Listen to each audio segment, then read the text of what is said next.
Assalamualaikum warahmatullahi wabarakatuh. Salam sejahtera bagi kita semua. Semoga kita selalu dalam lindungan Allah Subhanahu wa taala, Tuhan yang Maha Esa, dalam keadaan sehat, tetap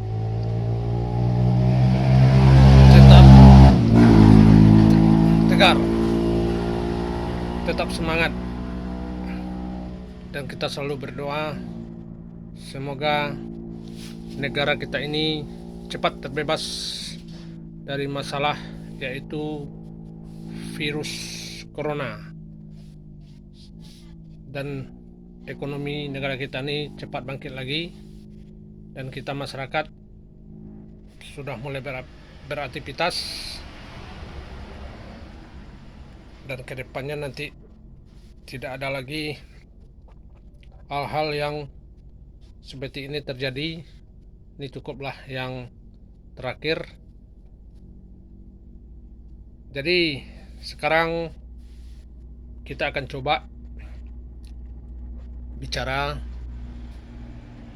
dan kita sudah dengar baik para pakar, elit politik, politikus, pakar-pakar hukum menanggapi masalah yang sedang terjadi sekarang yang cukup ramai sekali, yaitu tentang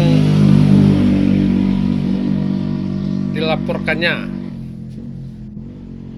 2 orang putra presiden Pak Jokowi ke KPK, diduga yaitu masalah KKN.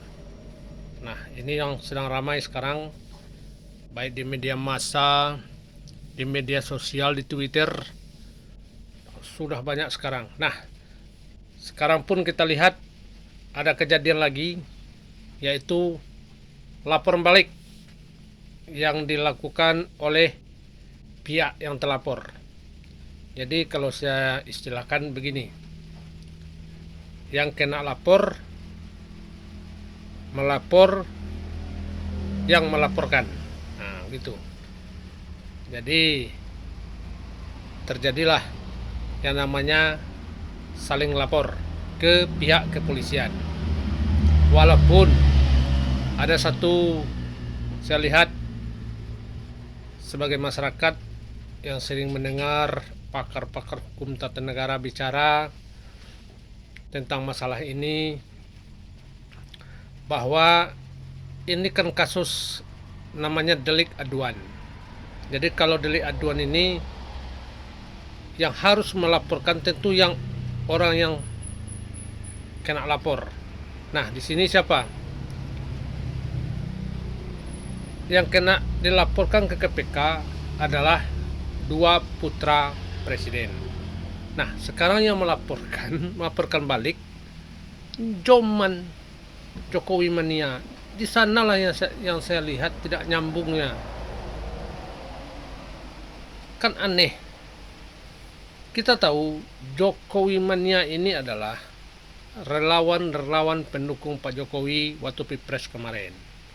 Nah, jadi nggak ada hubungannya dengan anak Pak Jokowi ini. Kalaupun Pak Jokowi dilaporkan,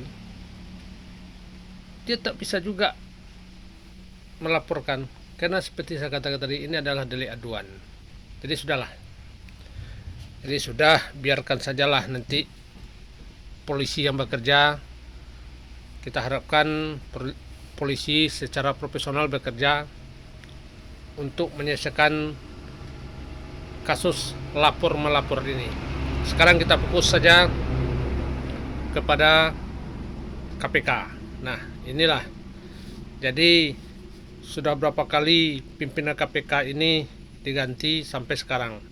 Mungkin baru inilah KPK ini mendapat kasus. Ada yang melapor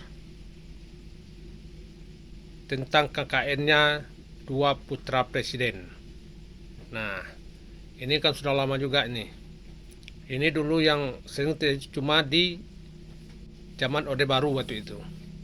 Kita tahu waktu itu zaman Orde Baru begitu masif sekali yang namanya KKN. Putra putri Pak Harto waktu itu menggurita bisnisnya waktu itu. Nah, sekarang sudah berapa presiden, nah baru inilah yang terjadi. Coba kita lihat ke belakang dulu. Setelah Pak Harto turun, naiklah waktu itu Pak Habibie. Ya, mungkin karena Pak Habibie cuma sebentar, tak ada KKN-nya. Siap Pak Habibie, naiklah waktu itu Pak Gus Dur. Tak ada juga KKN-nya. Nah, setelah Pak Gus Dur, naiklah Bu Mega waktu itu. Tak ada juga KKN-nya. Nah, setelah Bu Mega, naiklah Pak SBY, malah 2 periode. Dan punya 2 putra juga beliau. Tak ada juga KKN-nya.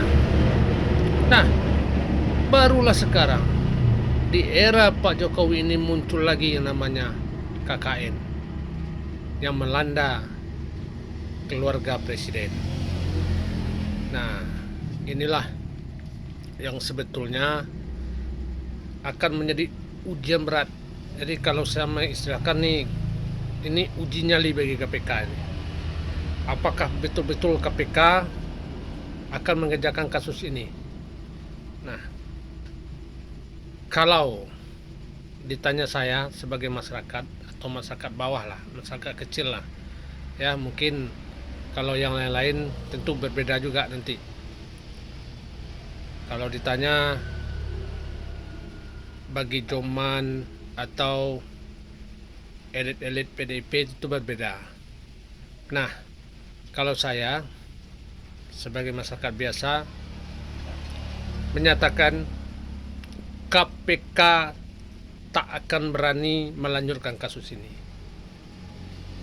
Walaupun ada bukti kuat untuk mengarah ke sana, KPK tak akan mampu untuk menyatakan, apalagi menyatakan 2 putra presiden ini tersangka.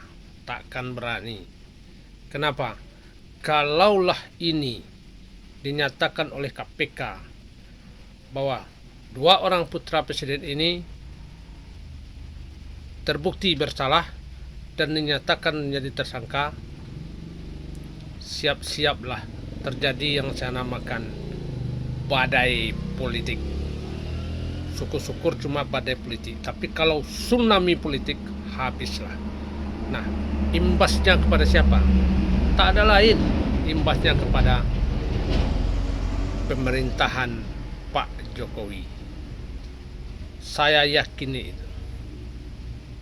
Kalaulah betul nanti KPK menyatakan 2 putra Pak Jokowi ini bersalah dan tersangka, siap-siaplah badai politik, ataupun nanti yang lebih dasar lagi itu tsunami politik. Kenapa? Karena kita lihat sekarang tingkat kepuasan masyarakat terhadap pemerintah Pak Jokowi ini tinggi. Itu menurut survei. Ya sudahlah, kalau survei oke lah, kita tidak bantah juga. Itu hak mereka mengatakan bahwa tingkat kepuasan terhadap pemerintah Pak Jokowi ini, kalau nggak salah saya di atas 70%, memang tinggi. Tapi kalau menurut saya nggak sampai ke situlah. Tapi udahlah, kita hargailah survei-survei yang bekerja itu. Nah, mengapa saya katakan tadi KPK tidak berani mengatakan ini? Kan sudah jelas yang dilaporkan itulah anak presiden. Dan harus diingat, KPK itu dibentuk oleh presiden. Presiden yang bentuk. Dari mulai tim seleksi dibentuk oleh presiden. Saat tim seleksi bekerja, ini orang-orangnya diserahkan tim seleksi. Nah, presiden lah yang menentukan untuk diberikan ke DPR, untuk dites di sana di DPR. Nah, tentu dalam hal ini, suka kita tidak suka, KPK itu adalah bentukan dari presiden. Nah, bisa jadi inilah yang saya katakan sekali lagi, KPK tidak berani dalam hal ini. Nah, apa nanti yang terjadi? KPK menyatakan kasus ini ditutup karena tidak ada bukti permulaan yang cukup atau tidak ada bukti kuat. Sebab KPK selalu mengatakan untuk menyatakan seorang tersangka harus dengan 2 alat bukti yang kuat. Jadi siap-siaplah kita nanti, kalaupun ada kecewa, ya kecewalah. Kalaupun ada yang merasa bahagia, ya bahagialah. Tapi harus diingat selalu. Ini terutama bagi penegak hukum. Di pasal 27 Undang-Undang Dasar 1945 sudah mengatakan bahwa kita semua sama di depan hukum. Nah, inilah yang sebetulnya, walaupun dia anak siapapun dia, walaupun anak presiden, anak gubernur, anak bupati, dia kalau dia tetap bersalah harus dinyatakan bersalah.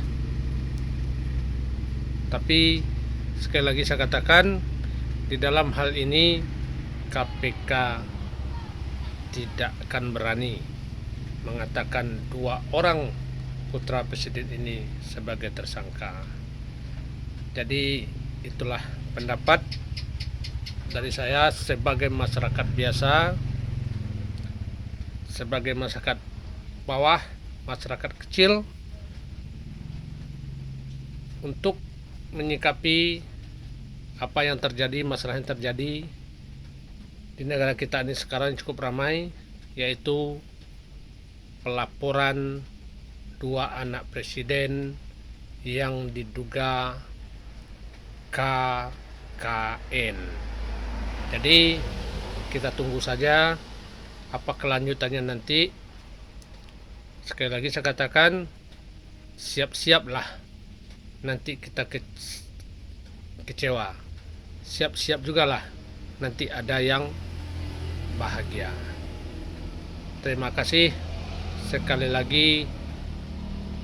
Kita tetap jaga yang namanya prokes, protokol kesehatan, dan tentu kita selalu berdoa kepada Allah Subhanahu wa taala, Tuhan Yang Maha Esa, semoga semua kita warga negara Indonesia ini selalu sehat dan ekonomi kita segera bangkit dari masalah virus corona ini. Lebih dan kurang saya mohon maaf. Assalamualaikum warahmatullahi wabarakatuh.